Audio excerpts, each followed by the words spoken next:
Welcome back to the One Dope Couple podcast. We are your hosts. My name is John Trone, and this is my beautiful queen, Adoria. Today, we are going to be talking about one of the questions that we got asked recently on social media, which was, how do you change your partner in some variation of that to being what you want them to be? That's been one of those questions that I've gotten asked so many times. Right. And rather than me just answering it for one person, we figured why not make it a whole episode? Because I think we got a lot to say about that. Okay. Have you ever been asked that question, babe? I actually have. I've been asked that question. Well, not in that way. It was more like, what did I do to make you want to change? Right. Yeah. And I'm like, I ain't do nothing. Like, honestly, I'm like, I didn't do anything. Yeah. He wanted to change, and I was just there to support. What's interesting about that is I've been asked that question so many times, and I always respond the same way. Yeah. Like somebody asked me, how can I get my partner to change or to be a particular way? And I'll always tell them, like, you can't do that. Right. And you shouldn't actually want to do that, like try to make them change. But what you can do is you can be better and you can inspire them to change, but you can't even do that directly because they have to actually think it's inspiring for one, and they actually have to have the desire to change or be better or whatever the case may be. Yeah. And so the idea that so many people think that they should actually do something to make their partner change is interesting to me. Like, I think that is a very interesting thought. I think it's actually really selfish. I think saying, hey, I want my partner to be this type of way for me is very selfish, and not thinking, hey, they should be a certain type of way for themselves. Because say they do change for you and it doesn't work out, then they're lost. They became a version of themselves that was for you, and now they got to go on a journey to find their damn self again. Right. You know what I'm saying? So I think it's really like selfish to be like, hey, I want them to be this type of way for me.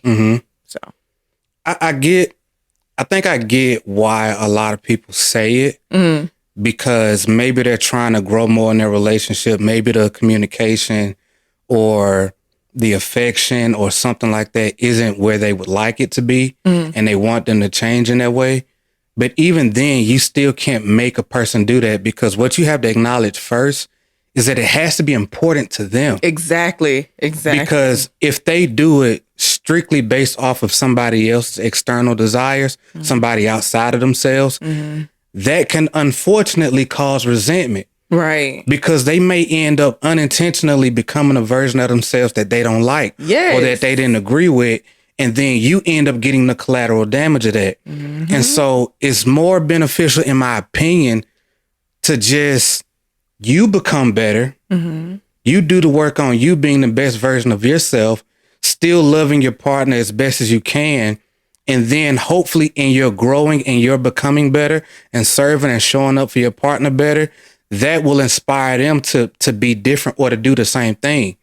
I think you can bring certain things to someone's awareness. Absolutely. Like, hey, we're having this communication issue. These are things that I do in our communication that it might not be the best. And here are some things that you do that might not be the best. How do you think we can work on these together? Do you see these as an issue?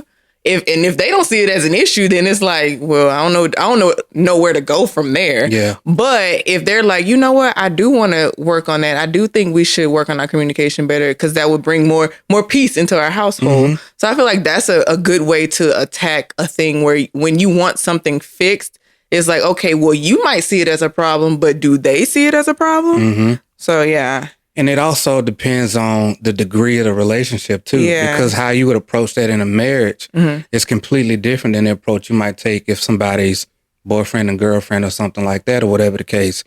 Because if you're just dating somebody and you're, again, boyfriend and girlfriend, all of that good stuff, your approach to that might be more like, hey, I would prefer you be this particular type of way, or not even you be this particular type of way, or I would prefer if we could work on our communication, or you would talk to me a certain way, or if you would open up to me. And then they have to have that desire to do that thing because they want to care for you serve you and love on you in a particular type of way based off of the way that you need it. Right. Now, when you've been together for a while, you're married and stuff like that, sometimes it's a little bit more direct. You need a certain thing from your partner in order for y'all to be able to continue to grow in that relationship. So that approach is a little bit different. So you have to understand, or people have to understand, that the approaches can't always be the same. Right. Because you can retreat out of a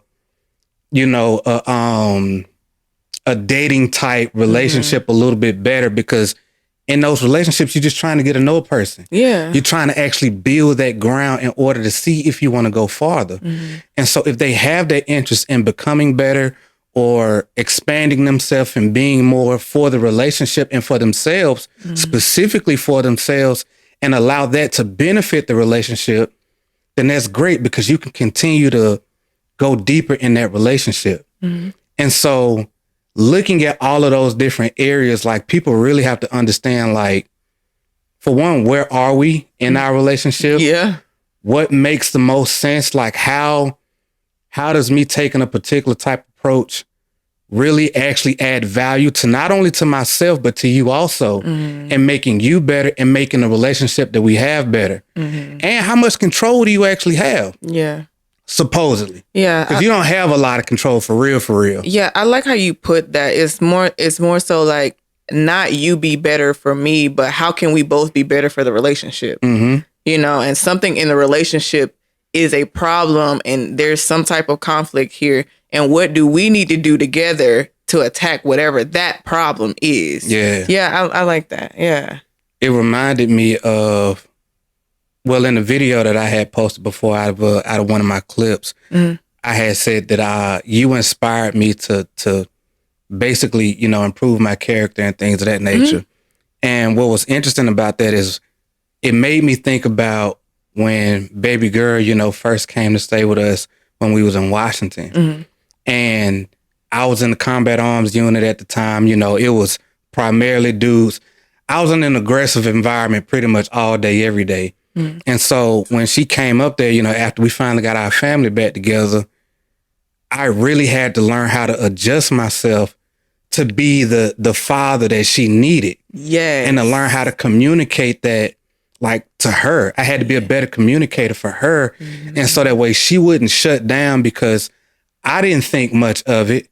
But just because I didn't think much of it meant that she would feel that way. Yeah. And I had to learn how to use my words differently, adjust my tone, and learn how to speak to her in a way to where she would be comfortable opening up to me, and we could actually talk and it be effective and reciprocated both ways. Right. And I had to learn how to do that.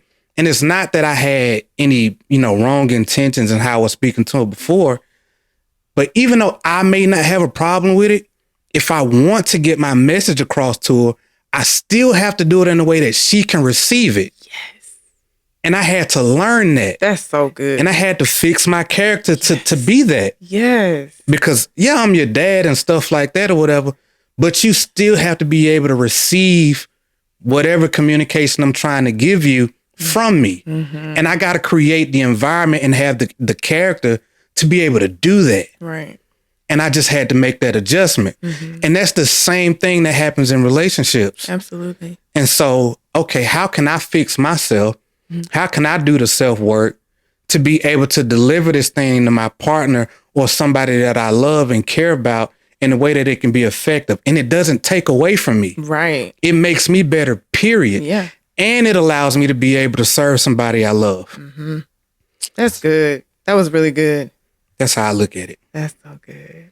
Yeah. Yeah, I like your breakdown for that. Yeah, I did that. You did. Appreciate Boy, it.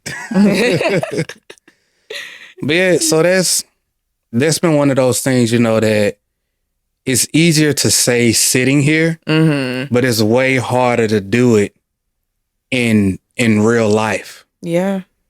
Because we actually have to, for one, humble ourselves, so to say, and realize that, hey, you may not be as good in a particular area in your character, how you communicate or how you do a certain thing or whatever as you think you are. Yeah, because even if someone was to come to their partner and say, hey, I think you need to fix this about yourself, It's like, well, you need to fix something about yourself because your delivery was off. Mm-hmm. So both of y'all need to fix something here. So being able to have that awareness within yourself to be like, hey, like, I suck at communicating in a way that they can understand. Yeah. So I need to fix this about me, and then we can work on fixing this about them too. Mm-hmm. But just be okay. I feel like a lot of people aren't okay with like growing through that. Yeah. Like, it's okay to butt heads sometimes. Mm-hmm. Like, that is how you grow. Challenges are going to come regardless, but it's okay for you to bump heads and look at each other and be like, okay, this is a problem.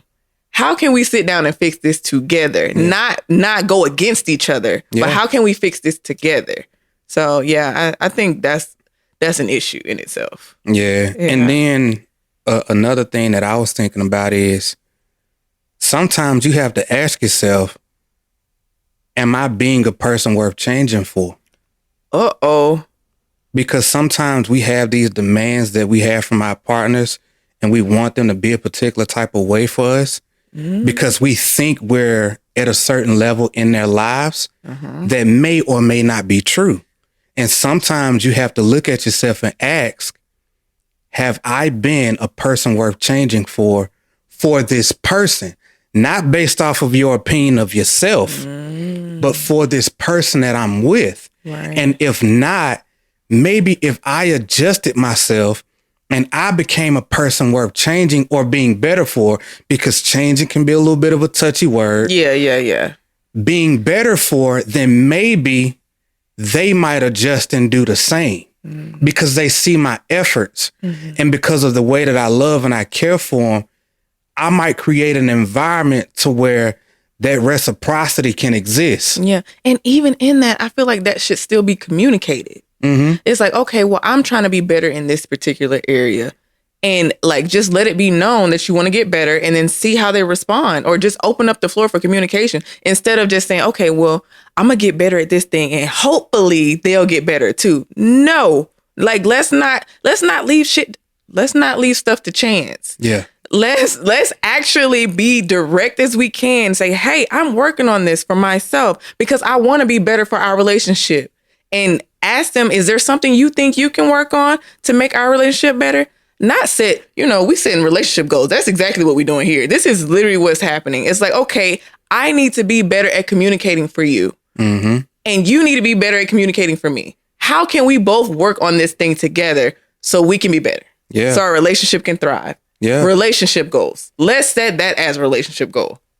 And then understand that when you're doing stuff like that, just because a partner brings something like that up to you doesn't mean that they're chastising you or trying to beat you. It's feedback. Yes, that's good. It's actual feedback that can potentially benefit the relationship. Yeah. But you have to have the perspective to look at it that way. Because if you feel like a person is just nagging you or attacking you, automatically the defenses go up.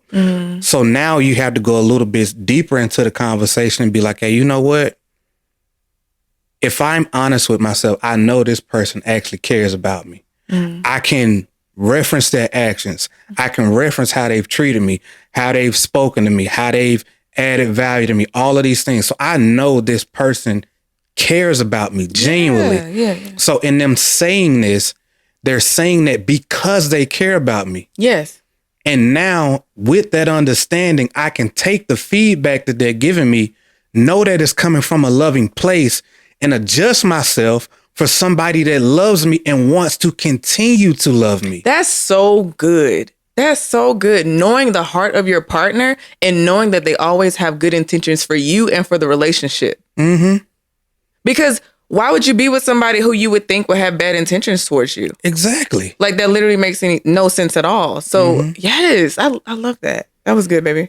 Because sometimes, for one, thank you. I'm going to take all my kudos, because I really have been thinking about this. Yeah. Because it's amazing to me how often I see people, especially, in the comment sections and stuff like that, always asking for advice on how they can get their partners to do something or be something or whatever the case may be. Yeah.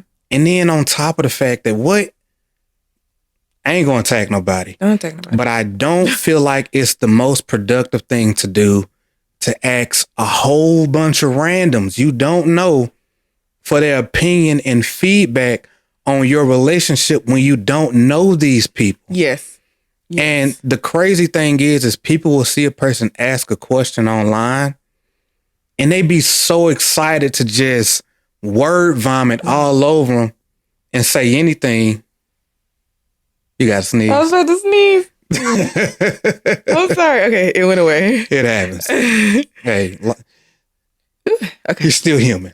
Yeah. But anyway, it'd be so interesting to me because, again, people be asking random people, all of these questions and they don't know their values, what they stand for. They don't know if it's coming from a good place, if they might be emotionally worked up at the time and they just giving them literally an emotionally triggered answer.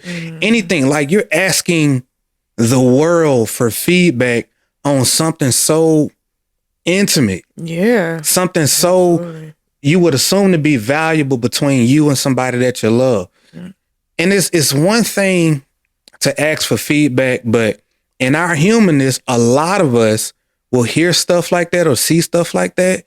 And then we automatically will start to counter our own initial thoughts and beliefs on how we should handle a situation. And we think that we're not influenced by that stuff, but we are. Yeah. Especially if you do stuff like this regularly and people start looking at themselves thinking that they're crazy or maybe they should do something different or whatever the case, especially if you're already coming from a sensitive spot. You're already vulnerable. And now you're opening up a gate for a whole bunch of other stuff to come in and you don't know the intentions of all of those things. Right. And so at least go to the page of a person that you think might actually add some value to you. Yeah. Check them out. Get a feel for their character, what their standards are, what their values are. Something. Do a little bit of, strategic research before you ask a person for their advice or an opinion or whatever the case may be. And then have the awareness to know that, you know what, I can listen to this thing, maybe be able to use some of it and then reject the parts that I don't think work the best for me. Right. Something like that. But people be opening themselves up a lot of the time doing stuff like this, like, oh, how can I make my partner do this? And because of the humanness of people, that's like prime time for somebody to let their ego start talking and to get full of themselves and feeling like they're coming to the rescue when they are really doing that because they like hearing themselves talk. And they not actually trying to help you. They just want to say something, which sounds crazy a little bit. It don't sound crazy. But a lot of people just be online ready to say anything to anybody and not actually be helpful. Yeah.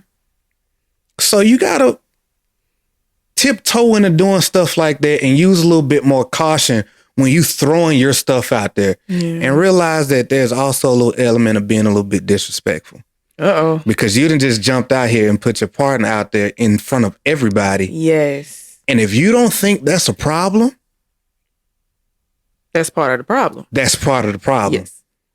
Because you don't know who's about to see that, who might just know your partner and how that information might make it back to him. And you done just blast it. And I'm saying him like it's only dudes or whatever. Yeah. But him or her. Yeah. You don't know who that statement or comment that you made is like running across. So you don't know what the collateral damage of that can actually be. And you may think that you're doing something out of the kindness of your heart, but you could have probably taken a better approach to that. You know what I mean? No, I absolutely agree with that. So yeah. Yeah, I've seen people like dog their partner out in our comment section, and I'm like, whoa, but your partner is the one that needs to be fixed. You got to take some personal responsibility there. About that one.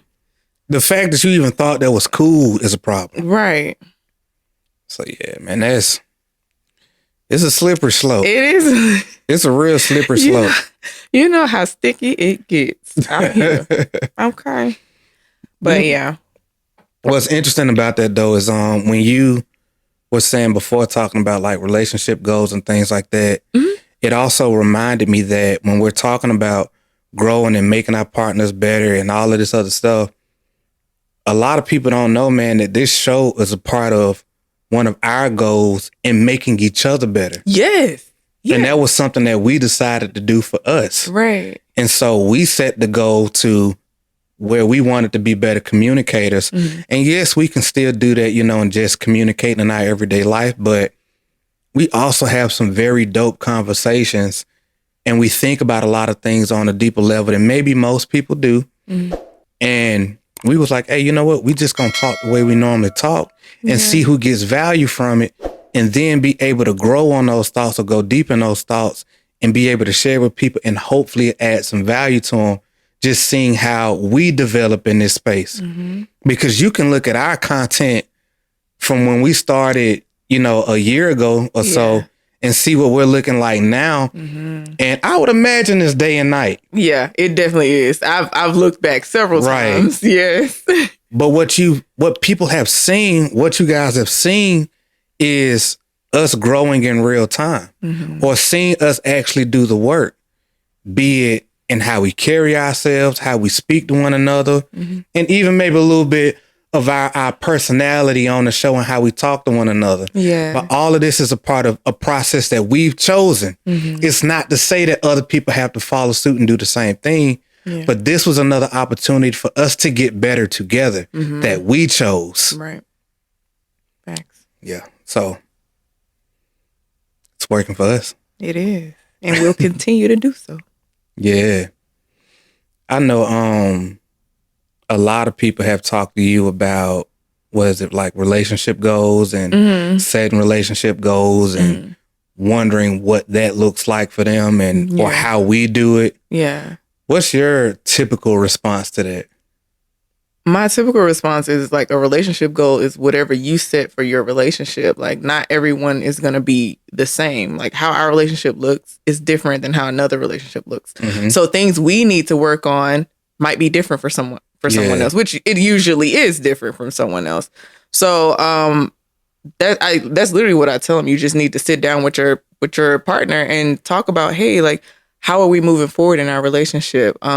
And just asking certain questions that trigger you to think about the relationship itself, and not finances, the kids, and like anything external. Mm-hmm. Like with us, a big thing for us was being able to communicate better. Like that was the biggest thing, and to the point we were like, okay, we're okay with growing through that in public. So yeah, and then another thing for us was like dating more. Mm-hmm. So that's something we decided we wanted to work more on, which was great. Yeah. So yeah, it just depends on the couple, Mm-hmm. Like I don't think people should. I think like suggestions are fine, but sometimes people will take suggestions as actual advice and say that that's what they need to work on. Mm-hmm. So that's why I don't even like giving suggestions, because people will take that and run with it. Yeah. So it's like, no, you need to sit down with your partner. Like y'all need to sit down together and talk.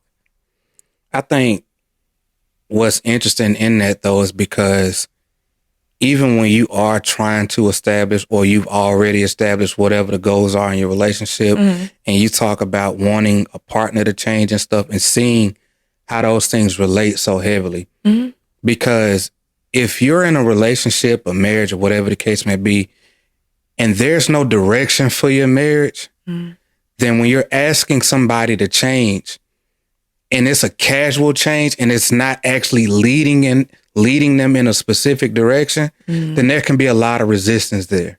That's good. And so what makes me think about that is all of the changes that I've made for you in our marriage have been in a direction of goals that we've set together. Yes. You know what I mean? Yeah. So I can't refute those things and battle those things when I know, hey, we're trying to get here, and I know that me being this way adds value to the direction that we're going. And so if you have two people and you're together and neither of you know where the relationship of the destination of your relationship, where you're trying to get together, naturally there's tension because you're pulling each other in two different directions and nobody really knows where each other's going. Yeah. So if we say, hey, you know what? We want to have an extremely successful show. We want to be, full-time content creators. Mm-hmm. We want to make an impact. We want to do all of these different things or whatever. Mm-hmm. And you end up telling me one day, like, babe, you know what? I think you really need to work on your communication or how you talk to people or how you present yourself or whatever the case may be. Mm-hmm. Even if I don't like it, I can sit with it long enough to be like, hey, you know what? I probably should do that just because I know what we're trying to do. Mm-hmm. And I might be able to look at some of the things we've already done and reflect on those moments and see how it's hindered our growth. Mm-hmm. Just because I may not like the information doesn't mean that it's not true. Right. And the fact that you're saying this to me, or you might be saying this, and this is just an example, of course, yeah. At least I have a direction for that. Mm-hmm. I'm like, hey, you know what? This is probably a problem for real. Right. Because if she feels like that, I wonder how many other people I'm making feel like that. And knowing that I'm as committed to the goal as you are. Exactly. Like my intentions are for us to get to whatever the destination is that we have established. I want us to get there too. Mm-hmm. So if I need to work on some stuff for myself, I'm going to do that too. If I see something that you should probably work on, I'm going to point it out because we need to get there. That is the goal. Yeah. So knowing that we're trying to go in the same direction. Mm-hmm. Yeah. So like, I think that's why a lot of people probably struggle with that the most, because so many people get wrapped up in just the emotional high of being together. Yeah. Especially if you're early on in dating or maybe early in a marriage or something like that. Mm-hmm. You're just enjoying it, which is cool, which you should absolutely do. Yeah. But even in you just enjoying it, you still have to be going somewhere. Yeah. You still have to be taking your relationship, your marriage, or whatever the case may be. It still has to be going somewhere. Mm-hmm. And to think that you're going to be the same person 2, 3 years, 5, 10 years down the road. Mm-hmm. Nah, boss, you're not. Mm-hmm. You're not. You're not at all. Matter of fact, we were just talking about that earlier. Literally today. Just talking about like that. We got married at 21, and had we'd have been able to have a glimpse into the future to be able to see who we are today, we might be like, oh my God, I would have never guessed that we would be doing this. Never guessed. Or that we would be like this, or whatever the case. We'd have never been able to strategically scoped out who we think we're going to be. We'd have been so wrong. Right. Oh, yeah. Because values change. Mm-hmm. Personalities change. Yes. All of these different things change about yourself. But at least when you're establishing goals together, you're creating some type of direction together, for your marriage or your relationship, you can be together in the grooming process of becoming who you need to be while pursuing whatever that thing is. Mm. So again, it takes away the resistance when there's a time or periods where change needs to happen, be it in your personality, in your actions, things that you're doing, how you treat one another. Mm-hmm. It's directed somewhere. Right. And if it's meaningful enough, a person should be able to look at themselves and be like, hey, you know what? I can take that. Mm-hmm. I could take that in. I could see how that is hindering something that we've decided to be important. Right. I can adjust. I like that phrase. We've decided to be important. Yeah. Yes. Because it's not just a me thing when you're in a partnership. Right. And so if you're having problems, in my opinion, with getting a person to change, there's so many things involved in that may not be accounted for. Mm-hmm. Who you're being, how you're showing up, a lack of vision, values, and direction in your relationship, your goals, whatever the case may be. So there might be more foundational work that needs to be done. And then when you're having that conversation about change, at least the foundation is set. Mm-hmm. And so when you're requesting change or you're having a conversation about it, it's standing on something that supports something that you've both decided on. Yeah. And if a person is resistant to that, then you might have another problem. Mm. And I don't think we really need to get into specifics. No, we don't need to get into specifics. Not in this episode. It was good, though. This is really good. You had some gems, baby. I have a strategic way of thinking about certain things sometimes. Yeah. Because I always really try to go back in our own real life examples. Yeah. Like we've lived through a lot of that. Yes. Like you've had to change, for me sometimes. I've had to change for you sometimes. We've had to change together for baby girl sometimes. Yes. We've had goals before that were way bigger than us, and we had to change to be able to go after those things. Yeah. But it usually always started with us identifying, okay, where are we going? Yes. Yes. Where are we going? What are we trying to do? Okay, what adjustments do we need to make in ourselves? Yeah. And then, even if it's hard, at least it's hard with a purpose. Yes. Right? Yeah. Right. Because it'll be crazy to think that, I'm going to change this or do these things to try to make myself better and think that you're not about to get some resistance. Absolutely you are. Right. But at least if there's some purpose behind it, you might just end up finding yourself being willing to go through whatever that is anyway, because the thing that's on the other side is worth it. Right. That's good. That's good. I think that's a good place to end that, because that's really good. Hey, man, if y'all have gotten value out of this episode, please do like, comment, and subscribe. If you're listening to us on your favorite podcasting platform, man, rate us. Give us a rating. Leave us a comment there. All of that stuff, man. Ask us questions because we actually want to show up to give more value. Like, not just to hear ourselves talk. Right. We actually want to serve and give value to the people who take the time to listen to our show, because we actually do pay attention. We actually listen, and we're doing better at responding to more things. Yeah. Even though our plate is getting a little bit heavier, but still, man, if you're rocking with us, like, comment, subscribe to the show. Yeah. And give us feedback, man, because we absolutely appreciate it and are so grateful for it. And until next time, my name is John Trone. This is my beautiful queen, Adoria. We are one dope couple. And until next time, family, peace and love.